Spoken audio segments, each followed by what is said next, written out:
people and situations that upset you. See, there's some people that know just how to push your button. They know just what to say. But I'm not going to expend any energy arguing with anybody. Life is too short, ladies and gentlemen, and unpredictable. I don't want to spend my time arguing with anybody, so I avoid situations that will get me upset. I don't argue with people. Draw the line, ladies and gentlemen.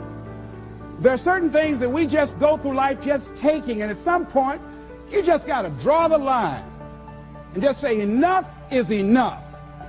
You got to do that with yourself. One negative stroke is 16 times more powerful than a positive stroke. And if you have people around you who are not sensitive to who you are, and the people that can hurt you the most, ladies and gentlemen, are the people that you love. That you love. They're the ones that you're vulnerable to. They're the ones that can get to you. And if they're insensitive, I don't care who they are. See, if you don't draw the line with people, if you just let them run rampant in your life, and you let things happen to you that you don't feel good about, if you continue to allow it to happen, you won't feel good about yourself. Your image of yourself will erode. So you've got to draw the line. Why do people just go to a job where they're miserable, day in and day out? Why do people stay together and they're miserable, sleeping in separate rooms, or arguing, or the only thing they have in common is paying the bills? Don't talk, don't communicate, don't share anything together. Day in and day out, as short and unpredictable that life is, being mean to each other. Why do people do that? Known hells are preferable to strange heavens because it's familiar. See, life is rough, ladies and gentlemen. It's rough, and it's scary. It's scary growing. It's scary taking a chance. It's scary acting on your intuition, on your guts. It's scary. It's frightening. There are people that are tolerating things right now, and they're immobilized by fear. They can see the hammer coming, and they're afraid to even move because it's scary. To go against the dominant thinking of your family, friends, and those people you associate with every day is perhaps the most difficult act of courage you will ever perform. See, when you start growing, when you start changing the way you walk, the way you talk, the way you act, the way you respond to things, the way you use your time, when you start saying, no, I can't do that. Why? You're too busy. You don't have the time. No, I have my own agenda. So if people can put you on a guilt trip, they will. And use you and abuse you over and over and over again. You got to draw the line. You have to draw the line on them. Don't go through life feeling like you're powerless. Victims are people that are powerless. You're not powerless. You are powerful. You direct the power in your life. Whatever your life is right now, it is a duplication of your consciousness.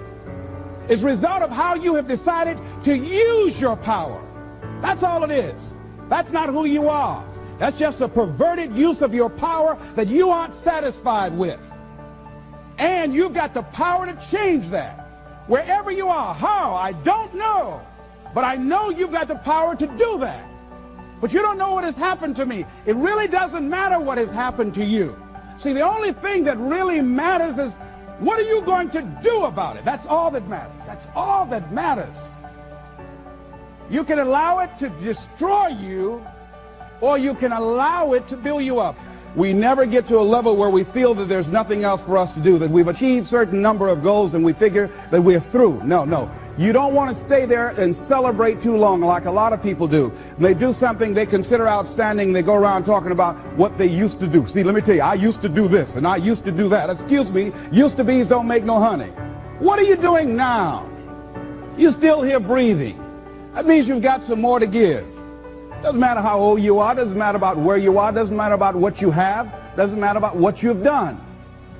Life is about growing. It's about being productive. It's about stretching. It's about challenging yourself. So you start looking around and decide, hey, what else do I want to do? What got me here? It's a time for celebration, but also a time for reflection. What got me here? What worked? What did not work?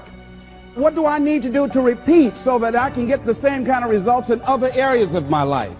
If the goal is to improve my health, if the goal is to improve my relationship, if the goal is to improve my income, if the goal is to improve something in society, what is it I need to do? Now, don't get confused with what you do with who you are. Don't trip. Don't go on some type of ego trip, talking about how bad you are. None of us do anything by ourselves.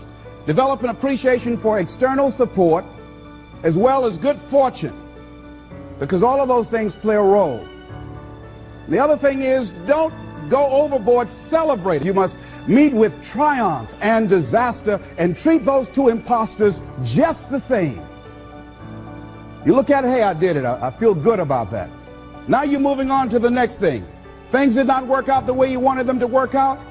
You didn't produce the results you wanted to produce. Hey, miss that. Win some, you lose some. Next, moving right on. Don't confuse who you are with what you do. And make your mind fertile ground for the seeds of opportunity.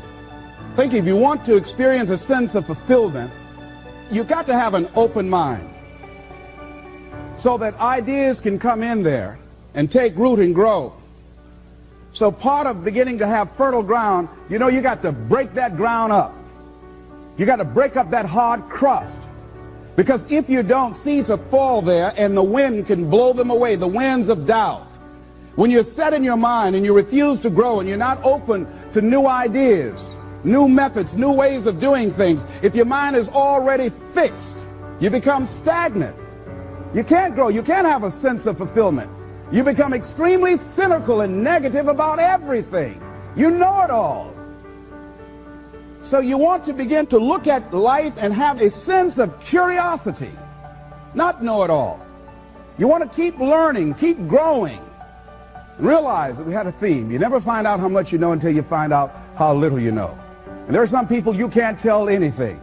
They have all the answers. Oh, I've already done that. So many of us count ourselves out of things prematurely. You don't know what the possibilities are up in there. So you want to be open, you want to continue to learn, you want to continue to grow, you want to begin to know that there are unlimited ideas out here waiting for you to latch on to them. And if you don't take advantage of them when they come your way because you're so closed-minded, do understand somebody else will. And we've all had ideas that we did not act on and looked around and somebody else had the idea and gone with it. So be open and receptive. Become involved in life. Live your fantasy. Most people go through life not living their fantasy, sitting up in the bleachers, looking out on the field, looking out into the arena, wishing that they were down there, just fantasizing, seeing themselves running with the ball. Decide to live your fantasy. See, in life, you can go through life, you can come up with reasons or you can come up with results. You can come up with excuses or you can come up with achievements. You can go through life blaming or you can come up with solutions. The choice is in your hands, satisfaction or despair. We can choose that. So look at your life and decide what it is that you want to do that will give your life a sense of worth. Someone said that your life worth is measured by your accomplishments and not by your complaints. You want to have a fulfilling life? Decide not to make your life predictable. So some people, their lives are very predictable. They got a little routine, they do that, and they follow that day in and day out, day in and day out. You don't get much juice and happiness out of life like that if you're predictable. You want to change it up. Variety most certainly is the spice of life. Here's something else. Want to create a greater sense of fulfillment? Challenge your fears. Challenge them. Look those fears in the face and take them on. Don't allow them to rule you. Decide that you're going to take some chances. You've got to be willing to risk. If you're not willing to risk, you can't grow in life. Life has no power when you're not willing to risk. It's that to laugh is to risk appearing the fool. To weep is to risk appearing sentimental. To reach out for another is to risk involvement. To expose feelings is to risk exposing your true self. To place your ideas, your dreams before a crowd is to risk their loss.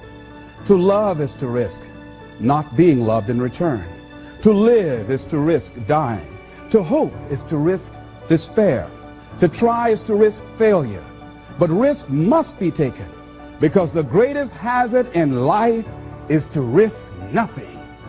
The person who risks nothing, does nothing, has nothing, is nothing.